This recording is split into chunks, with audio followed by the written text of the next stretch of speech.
Hey, thanks for listening and watching now to the REC Experience. This is Season 2, Episode 15. And as you can see behind us, we have a brewery.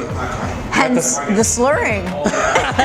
The Six Brewhouse, guys, corner of Dundas and Bathurst, and we want to welcome you and also thank the hosts for this past episode, the guys at Six Brewhouse. Cheers to you, Laura. Cheers. We've already had some of this delicious beer. Delicious beer. Coffee, if you will. This one's actually like a coffee. He was saying that it's about 6%. It's actually locally brewed. You're gonna have to listen to the rest of the podcast to get an idea of all their different types of brews. So what do we talk about today? Besides beer? Besides beer. Oh, that seemed like the most fun part. Yes. But we had some real estate agents joining us today from all over Southern Ontario, experts in their market, and you guys really just shot the breeze about what was going on in their market. We had the top brokers in their market. So we had Mike Heddle from Hamilton. We had Justin Konikow from London. We had Simeon Papailias, our partner, obviously from Toronto, represent us from Toronto. And then we had Joe come in from Windsor. So he took a 3.5-4 hour trip into Toronto to talk not only about what was going on in their market, but strategies that investors can use, first-time buyers as well as sellers, all, everything that they need to know in today's market. Yeah, and how to, at the very least, if you are going to use a team, and how to find a team and qualify some of the people that you're using. I have to say, this was probably one of my funnest episodes, not only because of the beer, and now we're going to enjoy some wings and ribs and all the food that the brew house has to offer, but really because I've known these guys for years, and to sit down and have a discussion that we normally would at a bar and actually record it. And at one point it really was just me eavesdropping on the boys' night conversation. We're just talking about all the things that's happening, and so I thank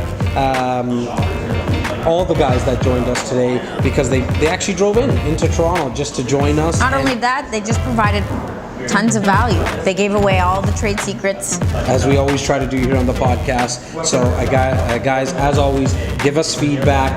It really does mean the world to us. Go to recpodcast.ca to see how you can subscribe to the podcast through iTunes, Google Play, Stitcher, everywhere and anywhere you listen to podcasts. Or if you want to go directly to the YouTube channel, you can go to recexperience.com. Please give us some feedback, leave some comments, share, and make sure to subscribe so you can get notified when new episodes come up. Again, Laura, thank you for joining us. Cheers, Jazzy. Cheers to you. Cheers, guys. And we'll catch you guys soon. Thanks a lot.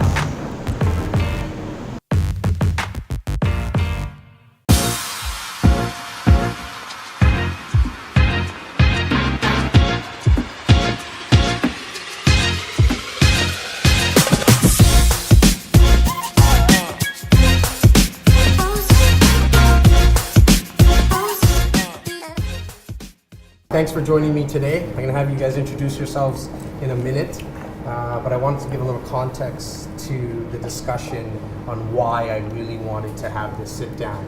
And we're also going to hear from the owner of the Six Brewhouse in terms of why he opened this up, and we're going to be tasting some beers, so we're going to have some fun today.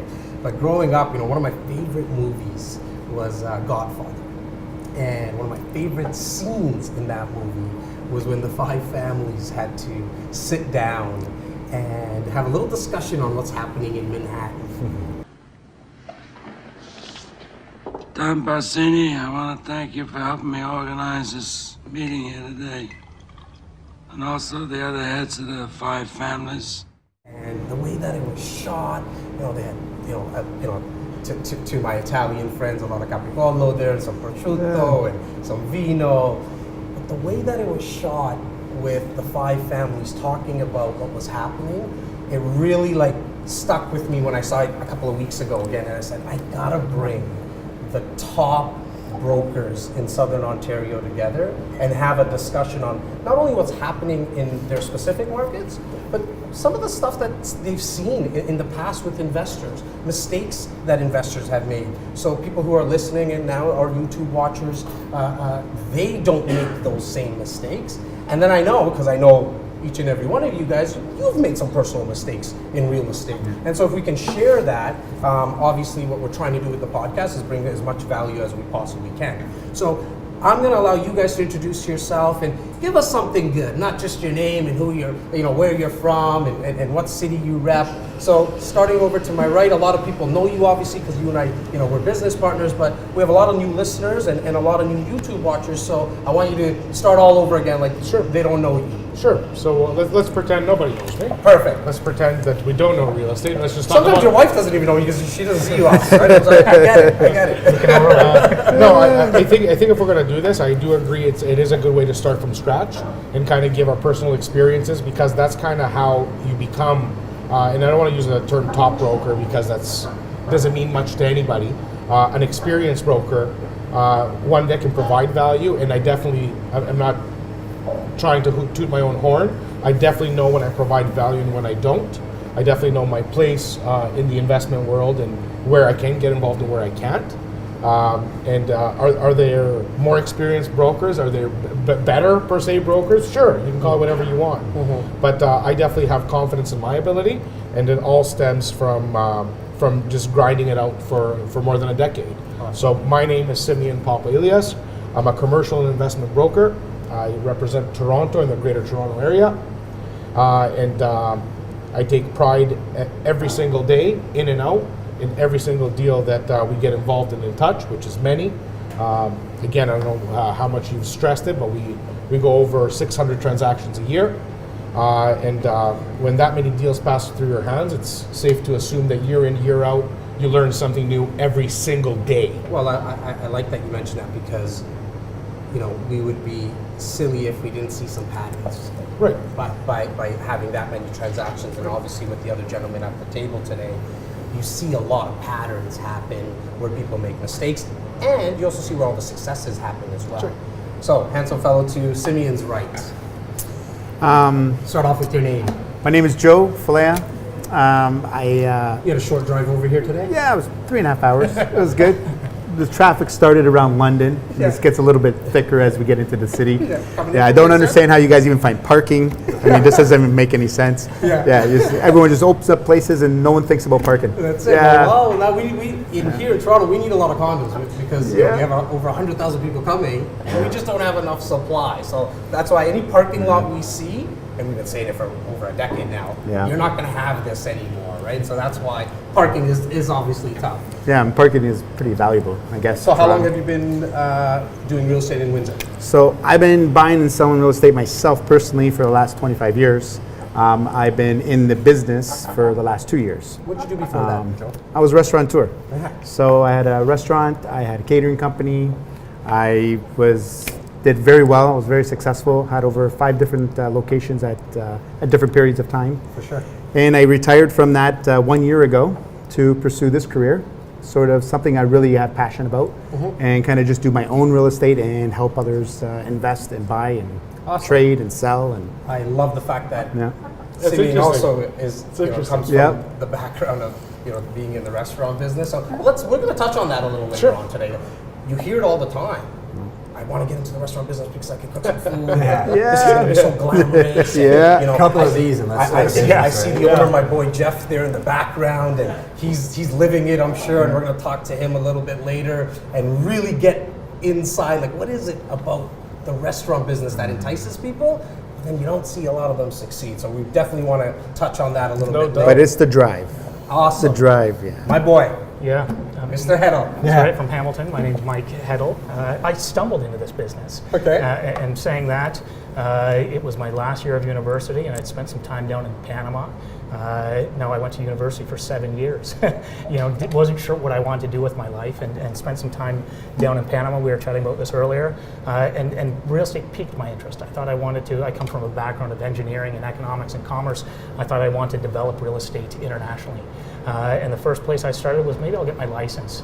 And I started to Good sell. idea. Good idea. Yeah. Started to sell. Really loved it, and have been on this amazing journey to you talk about top brokers. It seems everybody's a top broker nowadays. I love what I do. I manage a team of what's considered a top brokerage within Royal LePage, and love what I do. How many people do you have on your team now, Mike? We're a small team, so Yeah. we've got 5 licensed agents, Okay. and we're looking at our second administrator. Okay. So we're pretty efficient. We produce. We're on track for 300 transactions this year. Fantastic. With that small number. But the investing was a passion of mine. I tell a story to some of our networks. At the age of 12, I sat down with my parents, financial advisors, when I got my first job, Okay. working in a garage, cleaning the floors. Okay. And came home with a paycheck and wanted to save it. And they saw this dollar signs in my eyes. Right. Realized I had this passion for money, I think, as we all do. And they were, I give them a lot of credit. They sat me down with their financial advisor, 12 years old, and he drew a graph for me of compound interest. Okay. And it was the year was 1989. He gave me David Chilton's book, The Wealthy Barber. And I became an investor. 10% of everything I've ever earned, I put away for retirement. So I you teach. still do that? I still do it today. I taught, when I met my wife in university, I taught her that principle. When I've gone on stag parties with buddies, and there's nothing else to talk about. So that pay yourself first principle now, 30 years later, has been phenomenal. Our listeners are, I'm sure, tired of me saying it. It's really like watching paint dry, because Yeah. it starts off really slow, Yeah. and then once it starts compounding, Yeah. you get to see those bursts, right? Sure. Let's set precedents. 12 Right. years old, I didn't have the earning power I have For today. sure. Yeah. So, No, but to that same comment, for example, $1,000 check for a month when you're 16 years old Yeah. is $100 at 10%. Yeah. Fast forward 15 years, you're making X amount of dollars. That 10% is something very significant. Now take that over the last 20 years. Yep. I'm sorry, Yeah. you're at an extremely significant number, Yep. and one that anybody would be envious of. I definitely want to get to our last guy here, but just closing off that point, I heard Anthony Robbins say this probably a little over a decade ago. If you won't save $1 out of $10, there's no way in hell you're going to save 10,000 off of 100,000. Yeah. Yeah. It's all about habit. It's if you build that habit, Yeah. age 12, you start with the 20 cents off the $200 paycheck. You know what I mean? Like off the $20, and then you build your way up because Sure. now it's habit, right? So for me, that's where it started, and Right. falling into this industry. I mean, this is a people business. Sure. We talk real estate, but you've got to be compassionate and caring, and So quite true. honestly, I think we can probably all attest to this. Yeah. The last person we put first is ourselves. Correct. It's Right. usually our clients, Right. and that has transpired around this table into success. When you do that, when you treat people right, success usually follows. And it helps being good looking, like our next guy. Absolutely. So it helps. You put me on the spot, eh? Yeah. Who are you? What city? And tell us a little bit about your team and what you're up to. Well, clearly I'm not even a real estate agent. I'm a lumberjack. Given the shirt that I showed up with. I did that on I purpose. love the blue tie. From little town called London, Ontario. You came Yes. through it, actually hit some traffic. It's funny. It's something I'll share that I've been telling people lately is I actually compare London to the M. Night Shyamalan movie, The Village, where nobody knew it existed for a really long time. Now the airplanes Yeah. are flying over, right? Yeah. But I came up very similar to the guys at this table. Knew the value of working really, really hard. Started working really young. I've done every job you could possibly imagine. I've worked in like every aspect of a grocery store, the butcher, the fish department. I've worked in tire shops when I was young. Landscape 70 hours a week while my friends were out just having fun. And just came from a family where they started from the ground up and ended up in this position where they had to make it work. And it's funny, as I progressed in my life, I moved actually from Montreal to London and landed in the lab of a guy that's very well known in London. His name's Mike Smith, Okay. restaurateur. So I was in that business for about a decade, did every aspect of that business you can imagine. I started off picking up garbage on weekends when everybody else was having fun, worked my way up to a senior position. I ended up doing the management of the 5 restaurants, doing the marketing coordination and advertising, which is what I went to school for the entire outfit. My wife enters stage left, comes in and mentions real estate as a possible career, because as you guys know, the restaurant business can be tough on families and whatnot, especially when you're younger. And I we thought, know. yeah, No, we know. it's the hours and everything else. But that said, she had mentioned real estate, and I'll be honest, I fought her tooth and nail. I had every preconceived notion of the real estate industry that a lot of the public has. That it's just easy money, you're on golf courses, you're not working hard. You know, I was born to work hard. Always had that mindset. And she said, you know, just get your license and see. And she was smart because she's like, well, you save your money when you're buying investment real estate and you'll save the commission. Like we see people think today. We hear that all the time. Sure. Got in the business and just saw open season because I came from working 70-hour weeks to a business where, you know, the status quo was what it was. And I thought, you know, if we can come at this with the approach of running it like an actual company versus an individual transactional basis sale, then I think we can build something. And I took the principles that I learned in the restaurant industry and that I learned from mentors like Mike and everywhere else of exactly what you said. Like in my mind, employees, clients, then ourselves. Really, you know, we take a back seat because we understand the long game. We understand the next 20, 30, 40 years versus, you know, what the public thinks of our business where we think it's just transactional. They'll do anything to get a deal done. I can promise you every guy at this table has killed deals for their clients, like we were talking about before, because they knew it wasn't the right deal for that client. And in the long run, that turned into a relationship that is lifelong. And we have, and that's what I found was beautiful about our business is we became closer to people than, I mean, some of their close friends at times in their lives when they're confiding in us things that they're not confiding in other people, whether it's breakups and things like that. We're there for them, and we have to be impartial, but we're in an honored position, and we have to take that with, you know, the significance that it does carry. So, you know, I own a brokerage in London with my wife. We have a phenomenal team. We got some of them that came down here just to show us how good they are. And we have a company that does real estate. I was telling you earlier, we're like a Navy SEAL team. We're specialists. We do investment, commercial and residential real estate and all facets of it. But each guy is dedicated towards their own craft. And as a team, we're doing things that I'm really excited about because I think the industry is changing, like we're going to talk about here. Awesome. Right? So, I'm actually getting waved down. We have Arjun coming in from the Six Brewhouse. Hey guys. General manager here. Thank you, Arjun. We're going to be tasting some drinks. Yes, sir. There we And go. Arjun, one as as well. you pass around those drinks, because I am thirsty and I do want to try some of this. So what is this? So we're going to have Arjun actually give us a little explanation, or is it going to be Jeff? Jeff's actually going to take a roll on this Awesome, Jeff. All you Come on guys. over, my friend. Thank you for joining us. I appreciate it. Thank you. Really appreciate it. Before you talk to us a little bit about what we're going to be tasting, tell me, why the beer business, man? Why not vodka? 'Cause I'm a vodka guy, but why the beer business? Actually, you know what? It all stemmed from my wife. Okay. So she's German. All right. We did a little Europe trip back in 2012. Okay. So we traveled for a couple months, basically all throughout Germany. Okay. And we were so inspired. Munich was our favorite spot. The beer gardens, the whole nine, right? All right. It was unbelievable. And like what we saw there, we said, you know what? We got to bring this to Canada. We got to take part of this and at least, you know, bring the whole beer garden, bring the German beer style, which is kind of what we're trying to do. Right. You know, at the same token, you have to appeal to your market and what Sure. you're looking for. But we are trying to have, you know, the Helles Lager. That was our first brew actually back in February. Okay. And our first release. So yeah, that's basically it. We got that German inspiration, and I love that.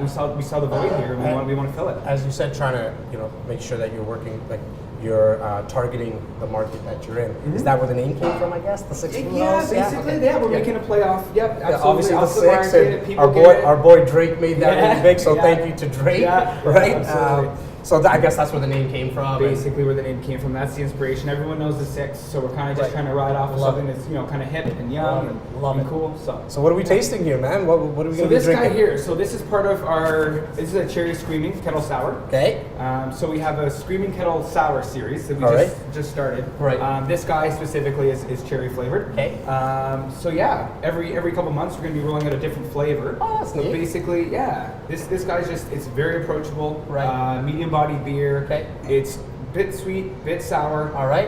But the key with this one is just to have it be sessionable. Okay. So it's not going to kill you. If you don't like sour beers, you may still like this one. Okay. You know, we I just like want it to it. be approachable. It's a little bit like just a little entry level into something that's a sour beer. I guess, right? That's basic. Okay, cool. Well, cheers. You're going to join us for one Yeah, now? absolutely. Cheers, guys. Thank you go. for doing this. Appreciate it. Cheers. Thank you for Cheers. hosting us. Thank you for having us, man. Thank you. Appreciate it. Cheers.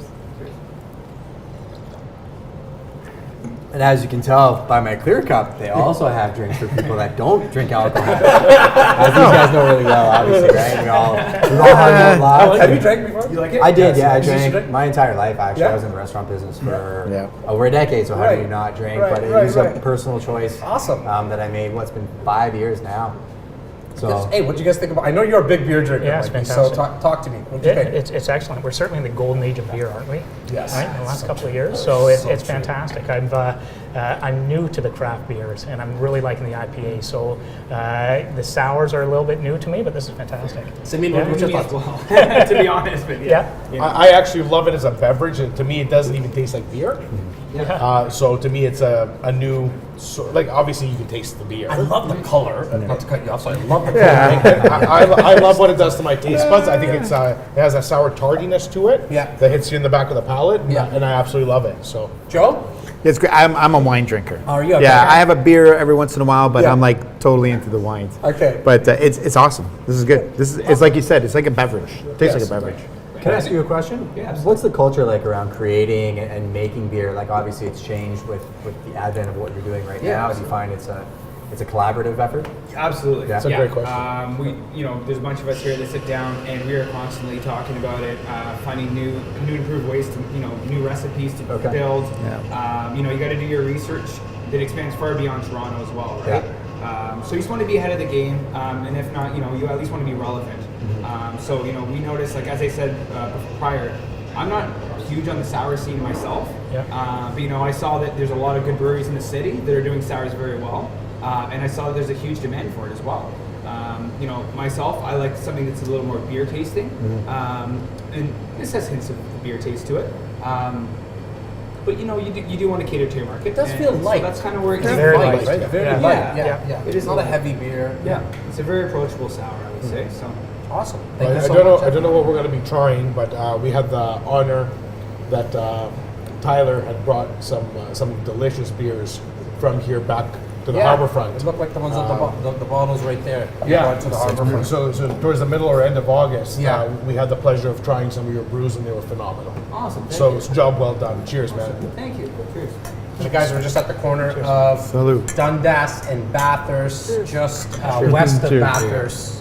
To our listeners, sorry you guys can't see the beer, but this color is amazing. I really, really do like it. And if I didn't, I would tell you, Jeff. I would be honest. And so thanks again. Really appreciate it. So guys, let's really dive into this discussion today. I want to start off with, I know most of us work specifically with investors. A lot of our business, I should say, is with investors. But we also have a lot of listeners and watchers that are just going to be purchasing their first home. It's, the bachelor or the bachelorette that's thinking about buying their first home. I want to just throw it out to you guys. What's, 1-2 tips that each of us can give them as they listen and they're starting the process of thinking about buying? I'll start it with you, Mikey. Like, where would we go? I think the interesting thing for a buyer today Yeah. is we're in our marketplace in a market that we haven't seen for almost a decade. We're in a balancing market. We're still in a strong seller's market, but we're getting a little bit more balanced, and buyers can now have a breath of fresh air. We're not having to do multiple offers or offers with no home inspection or no financing condition. So my perspective of what we've just come out of, this pause and this breath, it's nice to be a buyer, especially a first-time buyer nowadays in our marketplace, which is, our average price across all of our markets is quite different. The advice I always say is like anything, this is people's largest asset. Build a relationship with a professional that's qualified. I boiled it down to the top two. Somebody that's qualified and competent. Okay. In medicine, I grew up in a medical background. My grandfather, my family, I've seen a very varying degree of professionals in medicine that are professional or not, or any industry. So, sometimes we've got this tarnished image in this brand, unfortunately, that I think some of us continue to try and raise the level there. Find somebody that's competent, that knows what they're doing, and find somebody you can trust, and work with that qualified professional. To me, that's a starting point. Okay. Is finding somebody that can guide you through this process. Perfect. Simeon, how would, just kind of piggybacking on Mike's comment about, making sure you're working with a professional, someone that's competent and someone that you can trust, how would one find someone like that? Like, what's your thoughts on that? Well, I think it all boils down to doing your homework. Okay. So I don't want to create the chicken and the egg. Because if you What have did come first, or what does come first? I'm still trying to figure let's this out. start with putting the beer down. I'm still trying to figure It's out. the egg. Is the Yeah, egg okay, okay? yeah, First. Got it. It's the old ad. Nobody laid the egg. Yeah, the egg just came first. That's it. Perfect. That's Okay. it's if you're just entering the market, Right. finding a professional is obviously the 100% first thing you're going to do. But you have to do so. How do you get that professional? Yeah. You take the time. Yeah. You research. You reach out to people. You ask questions to find the right person. So when you say research, but like, are you Don't talking like call your sit on cousin Google? Yeah. No, but are you saying call like Google is a Okay. great starting Great, point. great, okay. But what you do is you do take your time. I'm not saying take a year to research because then now you're losing more economies as far as that you're going to pay 10% more or 5% more to get into the market. Yep. I don't want you to lose a year or paralysis by analysis trying to find the right people. Yeah. Look around, ask questions, interview 10. How about this? Interview 10 brokers. Okay, all back to back to back kind Back of thing. to back to back. Sure. And Get ask out to them, open houses, meet people, right? I like Yeah. that. I like that. meet at least 10 people. Yeah. If 8 of them seem the same, but 2 stick out, Yeah. interview those 2, and now maybe try to find 2 more that kind of seem the same, that are a little bit more driven, that are a little bit more out there. Yeah. Google them to see how much business have they done in the last year. Who did they represent? Sure. What do their listings look like? Okay. What do you guys find? And just to touch on that, I agree with all of that. But today's day and age, some of us are better socially from that perspective than not. Testimonials, right? Ask for reference checks. You do that with a contractor or a lawyer. Ask for them. And it seems very old school, right? It does. Not a lot of people ask for testimonials, and not a lot of people give testimonials, but the ones that have them, I think, packaged, Yeah. and that they can actually provide you with testimonials. I No, think that's a and the huge phone number of who to call. Sure.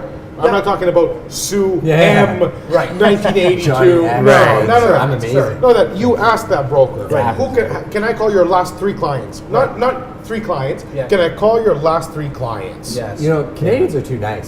That's what it comes down to. They don't want to ask because they Yes. don't want to offend anybody, right? But I mean, you're buying $500,000 or $1 million. thousands of That's dollars right. worth of real estate. Right. I mean, the first thing, one thing I want to point out because I come from a marketing and advertising background, you know this, right? Because Yeah. I put this stuff online all the time. Yeah. Is I let people know that if they go to certain websites and they type in "what's my house worth," they're going to get their own email, or they're going to be sold as a lead to 30 different real estate agents, and Fishing. they're going to Yeah. get called from Fishing. everything Absolutely. from people that are doing 2 deals a year to people that are doing 150 deals a year that are going to shuffle them off to somebody else, right? Like Who are going to bid for that lead? exactly, but the public doesn't know that this happens, right? And the lead gets sold, and 25% goes to the marketing company Yeah. that's in the business of getting your attention. So.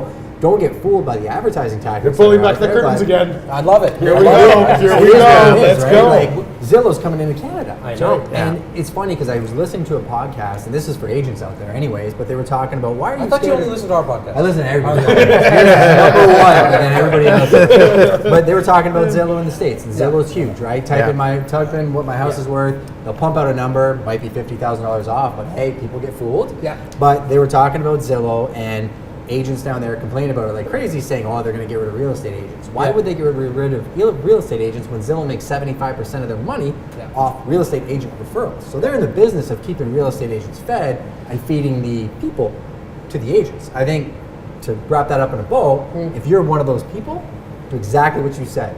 Take some ownership of the transaction process. Yeah. Interview the people. Ask for referrals. Ask people that you know. Who's people that are doing good business in my area? Don't be that scared I of can- offending somebody when you're the one taking all the risk. It's your money, as Mike said earlier. This is probably one of, if not the biggest, Largest asset. Largest acquisition asset. you're going to make. the largest acquisition that you're going to make. Yep. Take some ownership and find out. Joe, what do you want to add to that? Well, we my come friend? from a small town. Right. So referrals are a big thing. Okay. So everyone kind of has a friend who's in the industry. Okay. So, as long as you do a great job Yeah. and you're trustworthy and you've done all your due diligence and Right. you're right on taking care of the client, Yep. always being first Right. and you're always last, it's important. Yeah, sure, deals don't close because sometimes you kill the deal because Yeah. you were looking out for their best interest. Right. That'll get you more referrals. Being in a small city, it's that's a little bit cheap. different. Yeah, Right. you're working with family, friends, close, acquaintances, people you went to school with, someone you can trust. So something that we always like to talk about is make sure that you build out your real estate all-star team. And really, the only way to do that effectively, in my opinion, is asking for referrals. And just ask, the 2-3 closest people that have just went through the purchase. Hey, what did you think? Again, asking for testimonials. And in terms of your real estate all-star team, to our first-time home buyers, make sure you guys get in touch with a mortgage broker. I've always said that it's generally better for a first-time home buyer and an investor as well, but for sure a first-time home buyer, to sit down with an independent mortgage broker because he or she is unbiased and not necessarily walk into the green bank because they're not going to tell you about what the blue bank and the red bank is up to. Do you guys still kind of believe that? Is that what you guys say when you're out there as well? Like, still deal with an independent mortgage broker because he or she has so many more options. It's unbiased information, and at the end of the day, it's not their money that they're lending out. Yeah, I think my insight on that, and you guys probably would all agree, being in this business, the longer you're in the business, you learn who's good and who can withstand the test of time. And we've built not only within our team, but our outside resources. The strategic partners that we either refer to, the lawyers, the home inspectors. We refer them because they're the best I've come across in a decade now. I couldn't agree more. Yeah. And it's to touch on that too. I agree with you. I think more options the better, right? Like, I think referrals are a great thing. I should actually make a point of saying that referrals get transferred between agents market to market all the time. I won't give out a referral unless I actually know the person and I'm putting my name behind it, right? Yeah. That's and that's the difference, though. It is a huge That's the difference. difference. Because people will say, they'll hear the word referral and be like, oh yeah, I can get you a referral down there. They'll call some random brokerage and say, hey, they're give me 25%. directors, right? We've all seen the directories of agents that you don't know who they are. It's like closing your eyes and writing a name. So I practice the same way. Know who you're handing your referral off to. But to touch on the bank thing, the one thing I will say, and this is on the larger commercial or apartment investments, there are times where just because we're doing the transactions day to day, like you and I can sit down and talk and know what RBC is looking for, we know what TD's looking for, we might have a guy at one of those banks that can get a crazy rate or product just because we've sent them so much business. So we've got that lift, to use my man Jamie's term, my commercial guy here. But again, it's a case-by-case basis. More often than not, going to an independent broker is phenomenal. Sometimes we will leverage other relationships just based on the product. Okay. In terms of buyers, I think we can wrap that all kind of up in a bow, like you said, Justin. Get in touch with professionals, get in touch with a mortgage broker, make sure that they and ask them the tough questions. Ask them the tough Ask them questions. the tough questions, man. Get a broker, real estate broker, in the area that you're thinking about buying. Make sure they're knowledgeable, and also ask if they have an all-star team lined up. Anything else that we kind of need to add from the buying side? We're obviously going to go into level. Yeah, it's fantastic. Yeah. Now to to the sellers. What is it in today's market? What's some tried, tested, true things that sellers need to know when they're thinking about listing their home? Justin? I'm going to say this, it's going to sound funny coming from a real estate agent, but if you're comparing commissions agent to agent, you're looking at it the wrong way.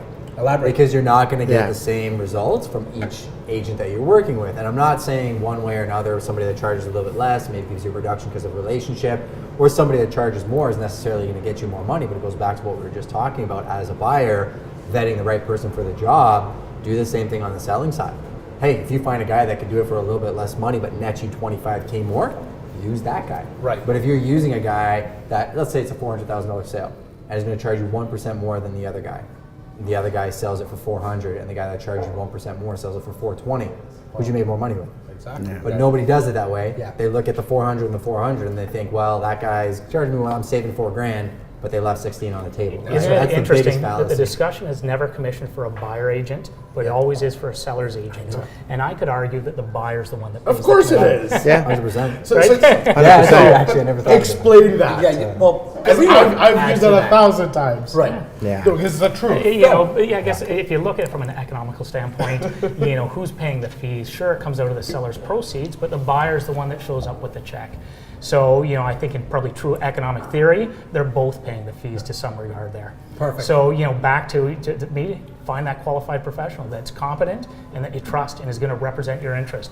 And the cream always rises to the top. The top agents get top price for their clients or negotiate lower price for their clients. Because they also have the results and it's results oriented. So I'll tell you what I explained to a client not too long ago, and I'm talking about September, okay? So it did come down to commission. There was an existing relationship with a client. This client is they own significant holdings. They haven't bought all their properties through myself or our team. They've bought throughout the years. Okay. So they have existing relationships. They call me first, go there. Simeon, we have a relationship right now. I'm looking to get rid of some real estate. They're divesting a bit, and we're talking about commission. So it's not, when we're talking about $1 million, so we're going to use $1 million transaction. It's a commercial asset. London and Toronto. There you go. Sure. Yeah. 400 Sure. million. Yeah. So it's $1 million transaction. Toronto's always getting dogged for so parking or pricing. So we're going to talk about 2.5%. Six. Or let's call it, let's just, for easy math, let's use 3%. Just 3% for easy math. So $1 million, 3% is $30,000. If I were to reduce it to 2.5%, it's $25,000. So there's a $5,000 gap in commissions. If this agent that's going to charge less were to get a buyer and they sell it for $1 million, they're going to earn $25,000. Does that agent care about the client enough to try to get him $1.75 million? Because now I'm talking about an increase of 7%, 5 to 7% in purchase price, which is very subtle in a negotiation. It can happen very easily. You can lose 100 to 100. This was a $3 million transaction. Right. So we're talking about 100 to 200K can come off in just one back and forth. Sure. At that price point. At that price point. But do you know what that translates? But in translation to commissions, we're talking about $5,000 to $10,000. Yeah. That agent that's going to charge less, that you don't have the relationship with, because I'm going to die by the sword to get you that extra 100K. Yeah. You know what? Because I will. That's what I do. And they know it, which is why I earned the business. I won that business because my client looked into my eyes and said, "Are you going to rep me the way you say you are?" And I said, "Absolutely." Sure enough, it turns out that it all worked out. I mean, I tell sellers all the time that my parents, specifically my mom, she negotiated over the delivery, a $40 delivery charge. I love it. Just to make sure that she kept it in her pocket. So I'm going to scratch and claw for every little penny that I can get for you, because it just makes us look better and gets us more referrals. But imagine you lose 150K to save $5,000. Sure, for sure. So It's exactly what Justin said. It happens They don't every do day. the math. happens every day, all day. Joe, in your market, are you seeing staging happening? Like, is that something, in Toronto? Depending on the types of homes. Right? Okay, so Depends talk on to me a little bit about that, man. it's anything between 400 and maybe 800. They're actually staging the homes if no one's living in it. And are you if they're seeing living it working? It makes it look a lot better. Okay. Sometimes it's not as cluttered. You can see the space better. It gives a more an imaginative, when you see an empty space. Right. Some people just can't see what the house actually looks like. Sorry to interject. Is it broker paid or is it typically client paid? It's a great question. Some are client paid, some are broker paid. Yeah. Okay. Good case. by Yes, every agent's a little bit different when it comes to that. I haven't really done much staging. Okay. I haven't had any empty homes. Got it. Some of the empty homes that we had were investor homes. So those are just investment properties that you don't So stage. you'll walk into a home, it's obviously owner occupied. Yes. And there's toothbrushes and toothpaste on the bathroom counter. There's the Classic. KitchenAid blender, as well as all bottles of wine, whatnot. Is it still very good practice to keep the counters clean and declutter, take away personal? Well, I go through a walkthrough before we do the listing. Got it. Then I come before we do the photos, and then the week before we do the listing. So I really want to go deep with you here Yes. for a sec, Joe, if you don't mind, man. Like, when you're doing that walkthrough, what are you looking for? I bring a notepad and I Okay. give them notes. Okay. And we remove as much as we possibly can. Yeah. Try to keep their normal lifestyle, like going on, like their Yeah. normal household. Okay. Especially if they have children. Sure. But just to keep it Those neat. damn children keep that house messy. Well, yeah, I get it. but when you got a seller's market, Yeah. you only need a week Okay. of really just keeping it focused. Right. Maybe even moving out to a family member's house just for the weekend. Yeah, and you can get away with a bit more. Yes. Yeah, I think that's Seller's market In the driven seller's for sure. market. Yeah. Heddle, I know you and your team do a lot of staging. Yeah, we Is- do. Is that so continued? We consider, we haven't talked about all of our practices, but we consider ourselves a full service brokerage. What does Yeah. that mean? Years ago, as I started the practice, I would do the same. In fact, I'd take my own photographs. Yeah. I've deviated and built Yeah. the dream team. I can give you staging advice. Hustle, man. I love that. Yeah. Hashtag No, but hustle, it's man. I true. love That's what that. it was, right? It's Yeah, true. Yeah, for sure. Yeah, now we've found the best stager in the city, and, Okay. and we provide a consultation. So it's delicate. She knows what she's talking about. She's the expert. Our photographer, he's the best in the city, bar none. Right. Grips magazine still quality photography. So not only in terms of mortgage brokers and lawyers, but those allied resources within the team. Right. We've stepped back a little bit, and I don't want to call it outsourced. It is part of our team, but that to me is I can't be a jack of all trades. We're doing the same thing. Yeah. I sent. I I have a remember measuring landscaper homes. goes and cleans up the landscaping. Remember when laser photographers. came I out? did It was my like the own biggest photos. breakthrough. Yeah, Oh man. but not no more. You need to. Yeah. I like to think the table that I'm with right now, we would call ourselves sharks when it comes to negotiating. I've seen you guys, Look at that. deal with. Sharks Oh, on the God. side. Oh, God. Let me make sure I get that. There you go. There you go, just for you. And a little shout out to our boy. He said this wasn't supposed to be scripted. I know, right? Our shout out Hello, to our everyone. boy Danny with clouds and dirt shoes on. I love that. Negotiating. There's an old saying: you only, get what you negotiate. And so, what can we teach someone that's either thinking about, say they listen to this podcast and say, F the brokers, I'm not using you to buy a home or sell a home. I'm going to do this on my own. Chest out, I'm ready to do this on my own. Let's help that person out. Couple of tips here on negotiating, so maybe I'll start it off, not to steal all the thunder, but I did always learn, once you say a number, the next person to talk generally loses, right? What else? What can we add to that? Justin? You got 2 ears and 1 mouth. Okay. Yeah, bang on. Listen. Listening. Woo! Yeah. It's kinda got amazing how many everyone. courses Yeah. there are about speaking, and I've never been to a course on listening. Yeah. Right? So listening is key. It's shutting your trap.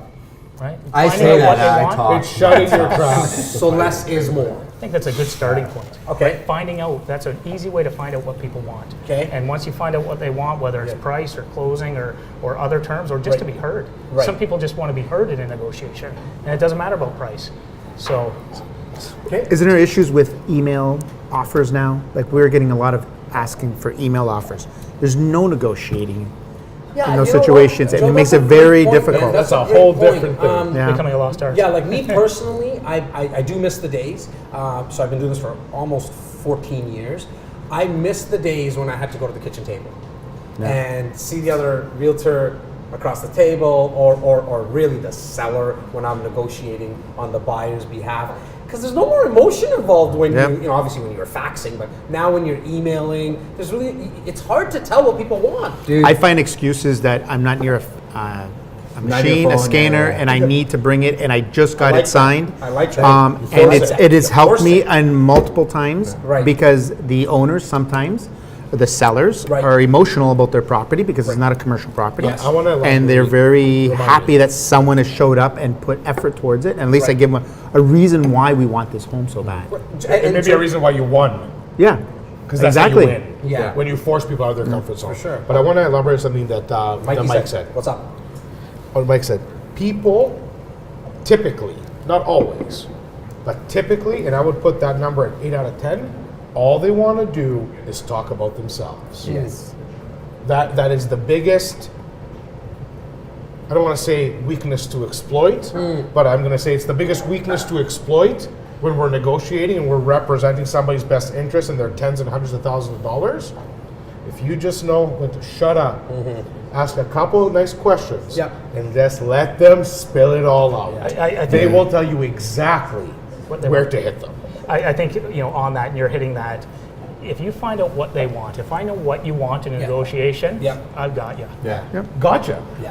So I actually Can I tell say, what do you say? What's the first thing you ask somebody? Only because we spend a sick amount of time talking about it. Do you know what his first question is? If you had a magic wand, I want you to pretend you had a magic wand. That is your repertoire. If you could wave a magic wand and life was perfect, What is it the you were looking situation for? was perfect, what would you be looking for? Because I'm hoping they'll talk. And they always do. They generally speak. 80%. Yeah. What is your closing My rate? wife doesn't. What is your What is your closing rate? What is your closing rate? Exactly the same. Yeah. You tell me what you want? Yeah. You kidding me? Here it is. Yeah. So guys, we're getting waved down before we get into the next topic to chug a little bit more. But I'm not, we're not I don't drink that I'm going much. to Uber everyone just so everyone hears and sees that. Because we're going to try another beer. You can bring only a Now little. it's actually going to Like be these caught little on, ones are it's going to be better. caught on video and audio. They're going to hear how much, how fast I can chug down a beer. I'm okay. I have 2 sparkling waters. You guys are gonna get out of control. Magic water. Yes. He says. Yes. So as our friend Arjun and our boy Jeff bring in some new beers, Jeff, you want to come talk a little bit about this, man? So what are we trying? This looks Tastes like it's a coffee. different color now. Is it? Yes. Which I I like coffee. So I this is also one of our like. darker beers. Okay. This guy is the. I'm gonna have you come speak a little closer to me, so I'm not shy. Get close, just so our mic picks it up, man. So this guy's the Trash Panda Porter. Okay. Very nice beer. Chocolatey, Yeah. malty. It's our winter beer, so it's our cozy beer. You're gonna drink it when you're cold and you want to just warm up a little bit. I like that. It's 6% ABV. Okay. So you gotta be careful when you're drinking this one. Have Okay. a couple and you'll feel pretty good. All right. This guy's really cool because it's not overly complex. Yeah. But what we do is we actually partnered with a local coffee roaster, DeMello. And basically what we did is we got the coffee beans and primary fermentation. We put the beans in, Okay. let them sit, and basically they're full yeah. beans. Basically, You good? it seeps right to the beer, and you won't get the bitterness really, but you'll still get the hop, the aroma and the flavor.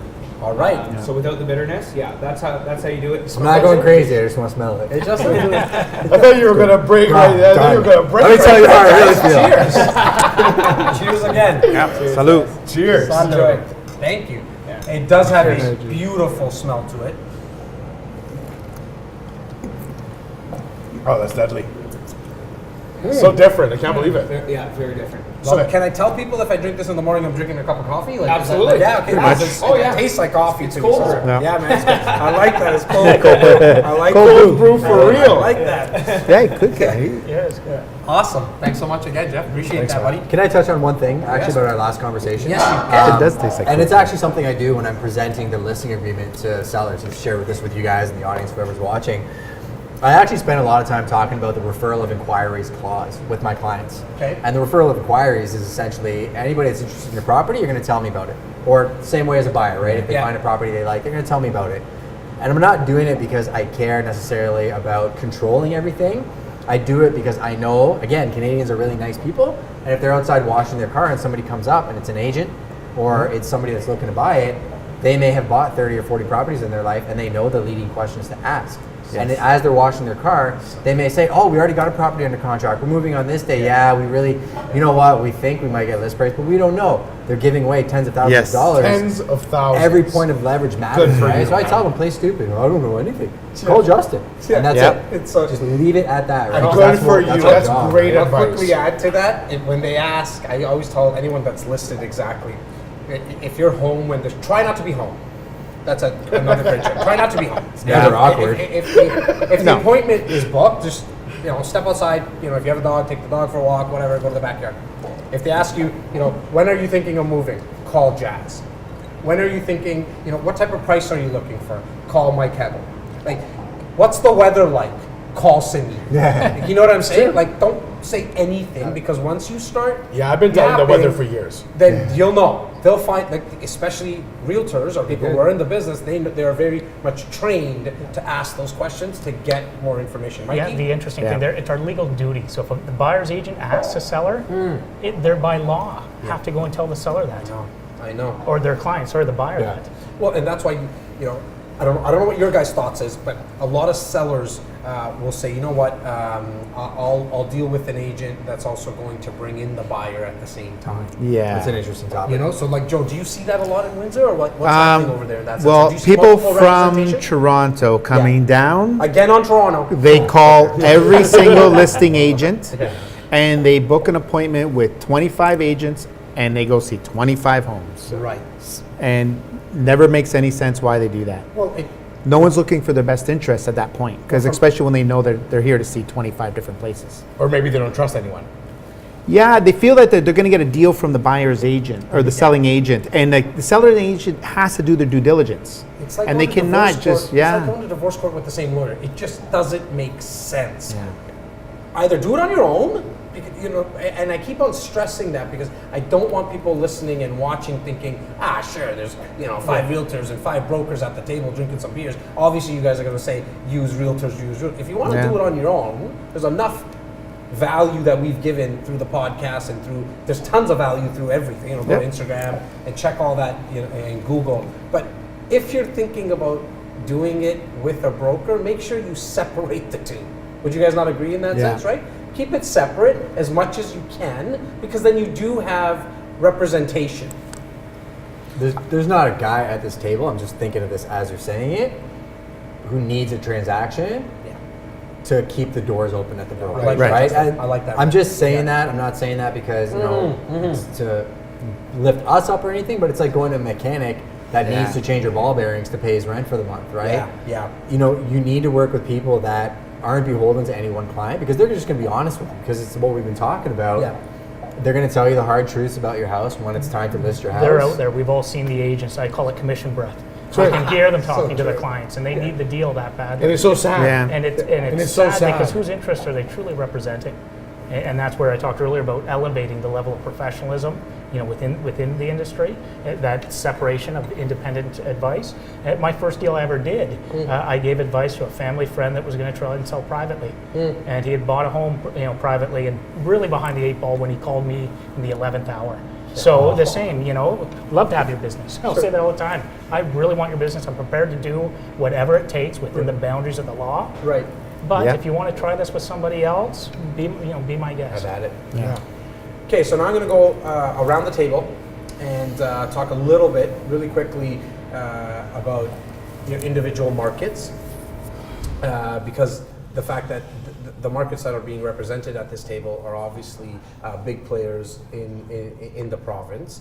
And I know, because I've been getting a lot of questions from investors asking what's going on in each of our markets. So I'm going to start with you, Justin. Yeah, and actually, talk to me about London, man. What's going on? First, go to the RAC Experience previous podcast. You did a great market update going down the highway. It chose different markets. I watched the whole thing. It's funny. That was great. To say that. Yeah, no, it's good content, and it's like I said, right? It's just value. You want to work with us, great. You know, and I will work with you guys for sure. But London's kind of always been a couple years behind the other markets, right? I made that joke in the beginning about the movie The Village, and it's very true. As long as you guys have known me, you've seen me kind of talk about London from it's got to be coming on 5 or 6 years now, to the point where, you know, London was internally grown for a really long time, right? Our absorption rate, for the public that doesn't understand that's how often we're growing and building new houses for people that are coming from the outside. It's been 1% per year for the last 20 years, because it's been internal investment. I buy your house, you buy his house, he buys his house, but it's all the same people. Slowly our kids grow and they buy a house.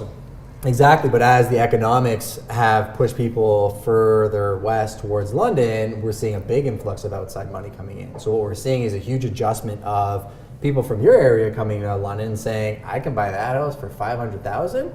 And people from London saying that house isn't worth $500,000. It's $350 in Windsor. Yeah, exactly, $350. We're gonna get to the story moments. We're gonna time So we've had. I mean, the last 2.5, almost 3 years, I'd say. It's why I love, not to cut you off, I love getting realtors from different cities and different markets, because we love our markets so much, right? It's awesome. It's all perspective, right? And you see, they're night and day apart. completely different. Right? Different realities. London's super isolated. I mean, it's what, 2.5 hours from Toronto, but we're on the way to the Detroit border. So anytime we get a big act, I've seen the Red Hot Chili Peppers there, Jay-Z, so cool. Keith Urban was just there. It's one of those markets that everybody knows. I equate it to that uncle in your family that you love a whole lot, but you forget is in your family till you see him at Christmas. And everybody goes back there, right? So quality of life is so good in London, and when they announced the high-speed rail, that really made a big difference in people paying attention, saying, you know what, if they do keep with the plan with the high-speed rail, it's going to be game over. And now London, I know, is planning for that expansion. So we've dealt with what you guys were dealing with for the last 5 years. Started in our market about 3 years ago. Multiple offers, properties selling for 100 grand over asking price. We're still dealing with quite a lot of bidding wars. So as the rest of the markets, I know, went through different cycles just based on inventory and supply. London's been very, very steadily kind of going up. Now we haven't seen 20 or 30% increases in the market. We're hovering around 10 to 12 consistently over time. Can you just repeat that again? So are you saying year over year? Year on year, yeah. So We're when seeing I'm 10 to 12% increase? literally CBC just announced, Okay. 2 months ago that Okay. London was the only market in all of Canada Yeah. to appreciate 9% Okay. over the dip when Got it. Vancouver It was having also trouble on and everything too. Canada Wealth magazine. What's it called? And True Magazine. we've never been that place because again, it's internally driven, right? So you can still get a lot for your money. Yeah. We're hovering in that area now too. If we're talking cap rates and what you're going to get bang for your buck, the cash flow is starting to not make sense on some product. We're doing a lot of off-market deals and stuff where it does make sense. Yep. Because the people that bought those properties for 140 grand, they can sell them for 450. There's enough skin in the game, and they're fine. Just ease of transaction, and the people can get something that I think is still going to be worth significantly more in another 10 or 15 years, because we're seeing that influx coming. And people are still coming to Toronto. That's not going to stop. Right. So those people are going to come. The people Yeah. that made lots of equity in the last 20 years are going to Yeah. say, okay, take my bag of money. I'm going to go retire over here, right? Well, the people in Toronto, essentially, when they drive out to the outskirts and in your markets, it's the old adage of drive till you qualify. Right? Exactly. And so because they're not able to qualify in the heart of Toronto here, you got to get outside and start driving, and when you qualify for something, you buy it, kind of thing, right? Really quickly, to just a quick point, Justin. Is it still safe that when you buy an investment property, you can essentially find some tenants? Like, is there still people renting out there? And what's the word on the street? In that So sense? it gives some value to your audience. Yes. If you went to the CMHC site, I think vacancy rate's 1.9% right now. Okay. London's a weird town. Okay. I'll put it in perspective. Moxie's, when they came down to London, they went right by the highway. Because Moxie's Bar. Moxie's Bar and Okay. Grill. Yep. They opened up right on Wellington. Okay. Because the economics of it from the restaurateurs industry would say, well, this is where the highway is, this is where the population base is, let's go there. Right. If you're from London, you know that's a death zone for you. Earl's makes it work, but you want to be downtown. They Sure. open a downtown flagship store. It is the spot Okay. because of the proximity to wealth and amenities. So the downtown's very, very vibrant in London. So same thing with vacancy rates. If you look at the citywide 1.9, 2.1%, still very low. If you're in the right pockets, Right. you have a laundry list of tenants wanting to get into your places if you provide a good product, because historically London has ran slumlord properties and run down student rentals for so long Okay. that if you provide a good product, they'll pay top dollar for it. Perfect. Heddle, the hammer Yeah.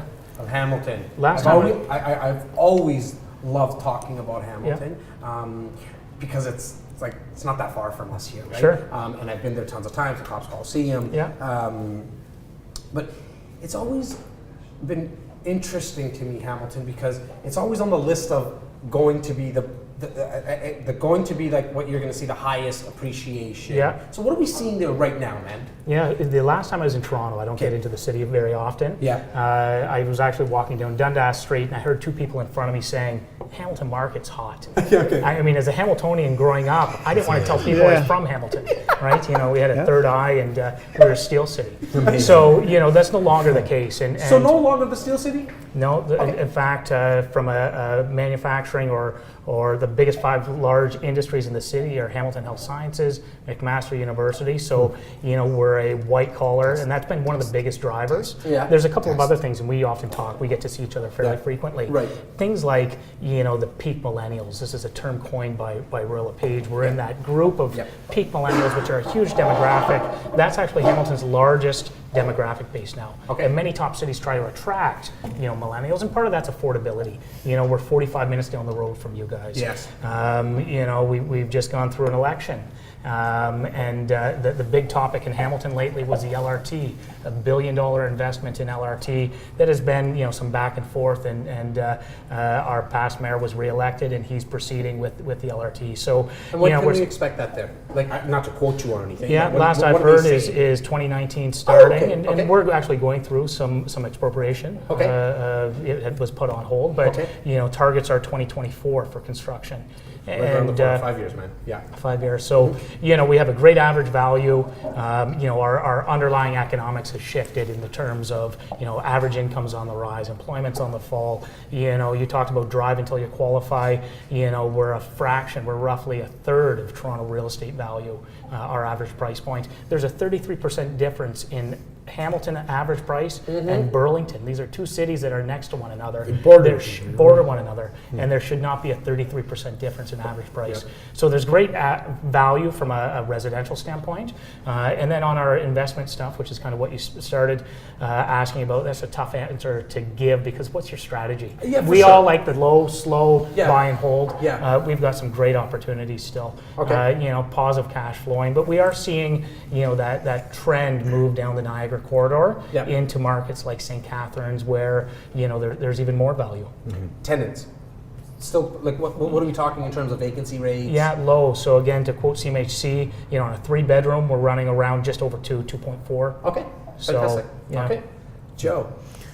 Yeah, well, Windsor. 3.5 hour trip over to Windsor. Yeah, What are we but- seeing there, man? Well, we're about 10 degrees higher in temperature, so we're kind of like the Florida of Ontario. There you go. Value-wise, we still have a lot of value. Our market is very similar to the London market, about $100,000 difference. Okay. The city is starting to see more and more people retiring into the area, millennials coming back, going to school, coming back into the city. Okay. There's a lot of opportunity. There's a vacancy rate is about 2.3 to 2.9%. Nice. So we're having a little bit of issues because the market has changed so fast in the last 3 years that rents have increased and sellers. Rents have increased? Yeah, Okay. rents have increased a lot Yep. compared to back 3 years ago. Yep. So now everyone's trying to sell off their commercial properties or their multi-residentials, Right. and they're asking a little bit more than they should. Right. Are they asking numbers based on the rents they could get? Based on potentials, Yeah. Potential. and some That's a already have them completely brought up into to the Are proper you seeing market. multiple offers there now? Multiple offers are been going on for the last 2 years. Are you serious? They're slowing Okay. down a little bit in the Right. market, 450 plus. Right. But anything below 450 is multiple offers, and That's it makes just it very. based on It's, household income. yeah, in the area. but it's very difficult. But Windsor's about $290,000 is the average home value right now. So we still have a lot of great value. Anything new builds are all within the suburb areas of the Windsor area, and they are so busy. I mean, the people are just. There's a lot of retirees moving in, getting side-by-sides in townhomes. Okay. And there's young adults that are moving into older neighborhoods and refurbishing them, which is like great. They're taking nice neighborhoods in Windsor and just turning them around and making them a better community.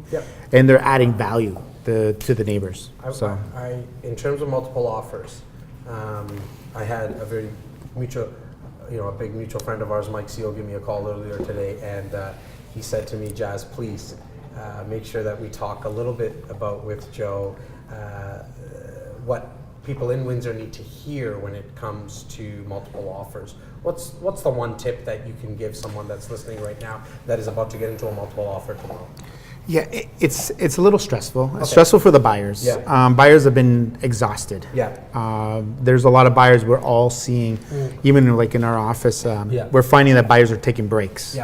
And they're just trying to see when's the market going to change. Windsorrites aren't used to this market at all. Never were. And it doesn't look like it's going to change in the next 3 to 4, maybe 5 years. We have the Gordie Howe Bridge coming. Is that because there's no supply? There's no supply. No one wants to sell. Got it. No one wants to sell, and a lot of people want to move to like Windsor. The beginning stages of So, what happens here. so always the same factors when it comes to multiple offers is the driving factor that there's no supply and there's a high demand, right? I think there's a good point to that. If you're analyzing a rental property or investment property, go to the basics. Right. What do you mean by that? What's the basics? Yeah, I call them 4 fundamentals. You Got hear it. other terms out there, but Yeah. cash flow. Right? Number one. Number one. If it's not cash flowing, I hear clients say, well, down the road it's going to be worth. That's a speculative investment at that point. I agree. Now, when it comes to cash flowing, and guys, this is an open discussion for all of us now. When we say cash flowing, I think, a lot of people read books or they Google stuff or they go to whatever it is, and it needs to cash flow $1,000 a month positive cash flow. Doesn't exist. We know it doesn't. It does in books. Yeah, it doesn't. So as you had to say cash flowing, Are you trying to say like at least neutral cash flow where your You know, income covers your expenses? I'll protect myself here and say, Got it. I answer like a politician all the time. It depends. It's a case by case. If Got you're it. a high income earner Okay. and you need a write down, Right. you might want a long-term strategy because over the next 20 years, Right. you want to show a loss somewhere. So Right. it's a case by case, you know. But generally, when I talk about cash flow, Yeah. you know, for me and what I have done, I want to see positive cash flow. Right. And in our marketplace, we see that That's what I talk represent. about Toronto. Yes, you know, and we're all in different marketplaces because there are different strategies. You know, so back to those four. Yes. You know, the cash flow, principal reduction. You've got a tenant paying down your principal. Yep. You know, the third is appreciation, and here's where some markets will outperform others. And I know, you know, from what I'm reading, Toronto's seen a bit of a pause, Yep. which is nice, it's right? healthy. For buyers, it's healthy. We supposed to can't happen. have Yeah. these 30% run-ups. Yep. And the fourth is that forced appreciation. So when you buy a property and you renovate it and add some value to it. So those are traditionally under a buy and hold strategy, what we would look at and advise on. Something randomly just came to me now as you were saying that, but the Yep. principal recapture is a funny one because the general public considers that an expense, Sure. but really Yes. it's a piggy bank. So Yeah. they're putting money Forced- in forced the savings. piggy bank for you. It's for savings. No, it's what you don't know. Yeah. Nobody told them. Yeah. And that's the thing, Mortgage right? pay So down they're people not take it for factoring granted. Don't take it Right. for granted. It's Your actually tenant is paying your mortgage down. It's actually that's- probably like if you look at It's like the a thing. 3-4 course Or meal. If you percentage. want to Yeah. go your so as Heddle said, you know, the four fundamentals. If you look at a meal, you know, 4-course meal like I would eat, like I like to eat. I like to eat 4-course meals. What do you want me to do? Right? That would be the entree to me. Because it's so important. Once it's rented out, you're getting $9,000, $10,000, $11,000 a year net that someone else is paying for you. Net. Net. Net. And so, you know, a lot of people worry about the positive cash flow, as well as the passive appreciation, which to me really is the dessert in the meal. Like sometimes you Yeah. want the dessert. Well, that's because that's a speculation. Yeah. That's So It if is a everything were to speculation. stay as it is and everything were to be delicious and beautiful, Yeah. yes, that will come with it. And over time, we know Yeah. that it's fact. Well, my brother from another mother. Now let's talk about Toronto for a second. What's happening in Toronto? What are you seeing? And why is it still safe to invest in Toronto, in your opinion? And we can all have our own opinions, but in your opinion, what are you seeing in Toronto? And why is it still safe to invest in Toronto? Well, only because I know there's going to be thousands of people who watch this this podcast Right. On YouTube, Right. And they're not going to be just from Toronto. Right. I'm going to take 2 steps back, Sure. and just give a quick high-level overview, Yep. and then I'll dive into the current state of affairs. Do it up. Because I know you might hate me, but I was supposed to shoot a market update yesterday. Right. This hasn't been shot. So we're going to It's- shoot here it it. is. We're going to do it right now. so you're gonna Do it get now. it. You're gonna Do it get, right you're gonna get it. But for all those people outside the city, Toronto is the epicenter of the nation. It's also ground zero when it comes to the market changes and market shifts. So whatever happens in the city of Toronto follows into the markets next to us, whether that's starting Mississauga, Oakville, Burlington to Hamilton. So the world in Hamilton changed when Toronto started skyrocketing and pushed itself onto Hamilton, driving that market to levels that it's never seen before. The ripple effect. Ripple What you're effect. referring to what is we're the dealing ripple with after the So fact, right? Yeah. in London and Windsor, Down the further 401, north, yeah. down the 401. So the absolute fundamentals of this whole thing is that Justin Trudeau increased the quota of immigrants coming to the country. Yeah. Forget the local migration from people from Alberta coming to Toronto, vice versa, etc. 330 to 360,000 people are set to come into the country 100% Yeah. every year. Sorry, Into the GTA. into the country every Right, year. yes. A third of that guaranteed Yeah. is coming to the Greater Toronto region. Right. Why? Because education, work, the fact that the cultural communities are there. So this is where people come. How the affordability? We'll talk about the affordability. But the truth of the matter is that 100,000 plus per year come into the city. That creates now a schism that was really highlighted over the last few years with a supply issue. There wasn't enough supply, driving the market to insane levels. Rents have skyrocketed over the last 2 years, 35% in the GTA. I'm not talking about downtown. Downtown proper is higher than that. It's incredible. It would be alarming if we didn't know the true story. Sure. But we know the true story, and we'll get into that. But when that rise happened so fast, until it's now slowly catching up with supply coming on board, we've seen release of new construction almost 3 times a week. A new tower of 400 suites is coming on the market. So we are seeing that balance slowly trickling back. But with 100,000 people coming to the market every year, it's not a surprise why the Toronto market is the leader in the free world for growth year over year. Yeah, and the fact that we don't really manufacture much here is in the city is, I love that fact because it's really service based. But it's a service capital. Exactly, and so because of that, that definitely helps the fact that there's so many more tenants coming in. They're our vacancy rates, I think on paper are probably 1%, but if you look, It's actually, point. It's probably it's like It's under 1%. It's probably under 1% Because it's multiple offers. right? And that gives us the stability of knowing that we have the tenants coming in. On So regular I want to go back because I don't want to get into this crazy Toronto analysis where it becomes like, because it can easily take anything over. Yeah. Because it's so many people affected, etc. Yeah. But I'm going to say this: 3.5 years ago, me and you bought a condo, Yeah. pre-construction. Yeah. Just like somebody can buy one today. Yes. Yeah. We bought it. For the sake of peeling back the curtains, we bought a River City 3, which is at Queen and King. Yeah. And how much did we actually purchase that we for, purchased it Simeon? for $297,000. Yeah, and that was just because we should just dive in because you did now. 500 square feet. 515 515 square feet. 515. Yeah. Okay. Wow. For The table. 200 So. Oh, it gets better and better. It says in my bathroom. So 515 square feet. We bought it for $297 at the time. Yeah. We're in the business. This is a great deal. We sold over 60 units combined in the phases of that development. We're like, well, if we don't buy here, who are we? Yeah. You're not going to put 60 people in development out by yourself. We're all in it together. Let's go. The crazy sentiment that exists today was the exact same back then. Yeah. How can the prices go high? Yeah.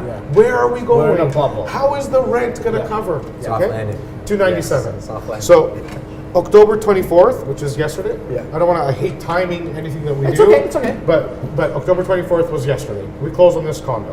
We were forced to get an appraisal. The appraisal came back at $497,000. $497,000. We bought it for $297. Anybody that has a tough time doing math, it's $200,000. Yeah. The rent at the time, we assumed that we would get $1,400 to $1,500, $1,550 if we're lucky to break even. It's tenant because we negotiated the right to lease during occupancy, Yeah. and it's tenanted for $2,150. What do you want me to say? And there's a lineup at that. And so But what do you want? Like, is there cash flow? Everybody assumes there's no cash flow because everything's $1 million. Yeah. It depends when you bought, how you bought, What with you who buy. you Right. bought, where you bought. Right. Yep. It does come back to location. But as we heard from going around the table, the fact that the vacancy rates right across Southern Ontario are so low, I feel really good hearing that from you guys who are really in your areas Yeah. right on the streets. And I think listeners and watchers that are thinking about investing into real estate should feel a lot of comfort knowing that you can purchase a place and there might not be, forget $1,000 a month positive cash flow, but there might be a neutral cash flow where your expenses are covered by the income. Yeah. You'll have it rented. And it's not for everyone. Well, It's not for everyone. investing in real estate is not definitely for everyone, Yeah. but it's definitely for the person who is thinking about creating wealth.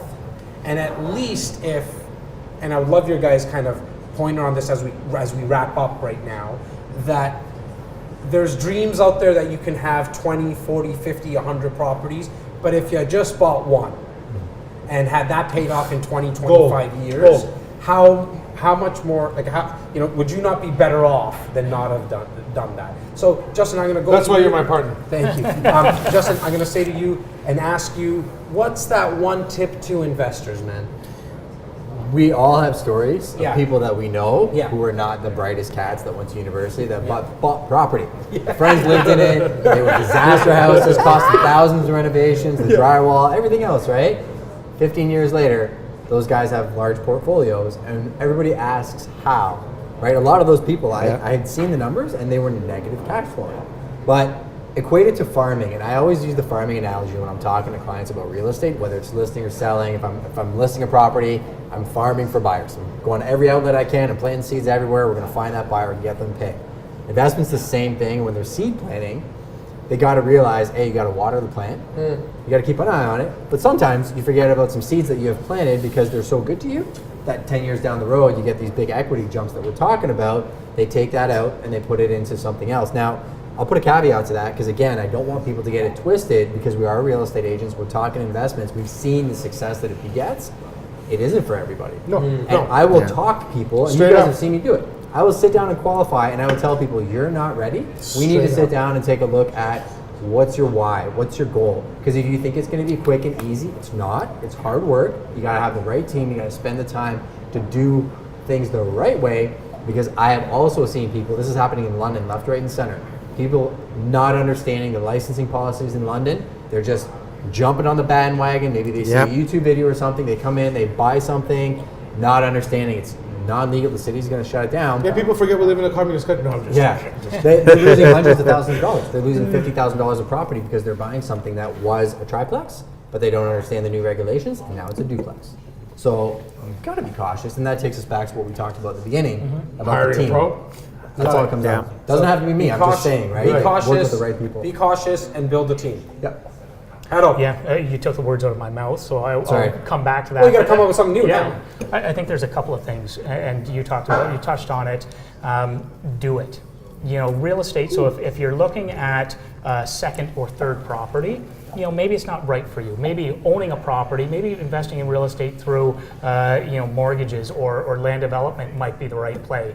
But if you don't own a home, I would say, and you're renting a home right now, buy a home. You talked about the growth in Toronto. I'm going to speak to the Golden Horseshoe, That's which right. encumbrances No, us. no, and I agree. Yeah.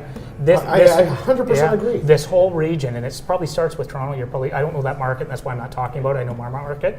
We're currently seeing about 9 million people in this region.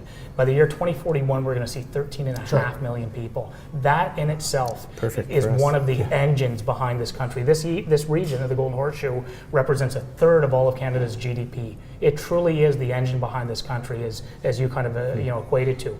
But I would say if you're renting, go out and buy, because real estate is the only, as it stands today, tax haven that we have. So if you're renting, get out. Whether you're looking at being an investor or looking at buying, I think you should take action and purchase. Love it. Take action and just do it. Don't wait. Yeah. My boy, Jojo. Well, I find that sometimes when they're looking at doing investments, that they need to focus on what they would know or want to do as an investment. Because some people are kind of sporadic. They're looking at student housing. They don't understand it. They want to get a duplex, or they may want to get single dwelling, or possible a multi-unit.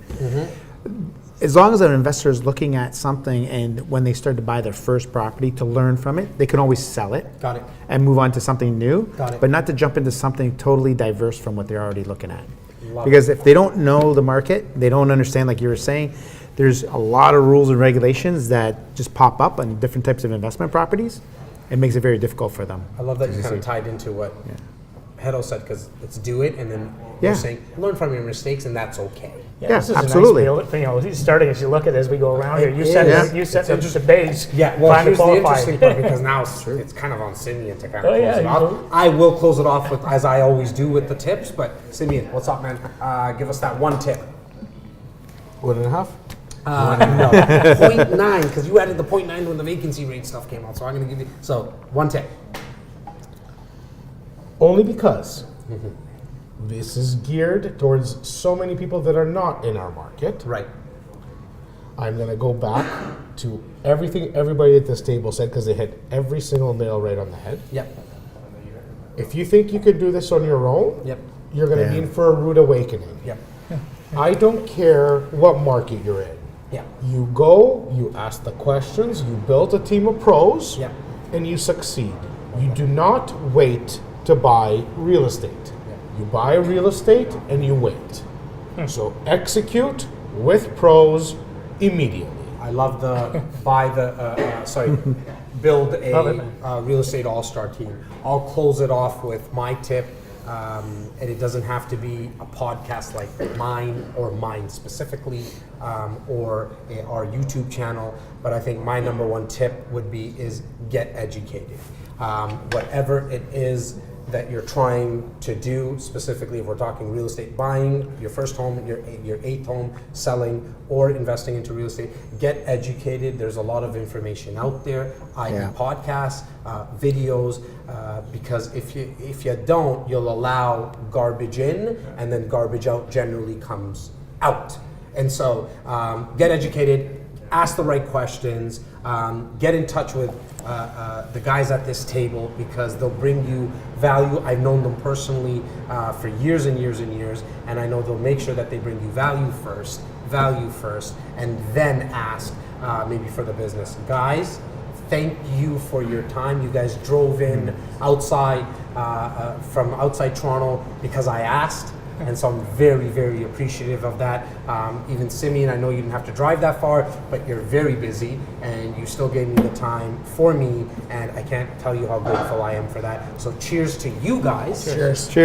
And cheers to every single person that gets value from this. Yes. I hope they go out there and win, and I hope they actually do it. And I want to say cheers to the people you can't see necessarily behind the camera.